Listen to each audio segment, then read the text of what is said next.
Breaking news ngayon. Dalawang pinaghihinalang adik nahuli sa kanilang bahay. Makakausap natin ngayon si Mel Chungko. Mel Chungko? Pasok? Hello. Nandito na po tayo sa police station. Makakausap po natin ang dalawang pinaghihinalang adik. Excuse me po.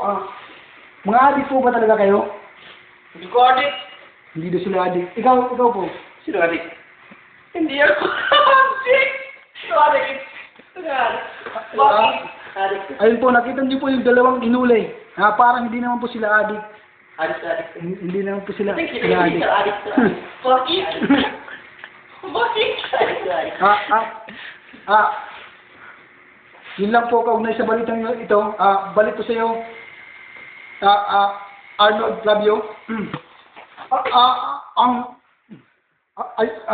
Doon na po natatapos ang ating balita. Excuse me po.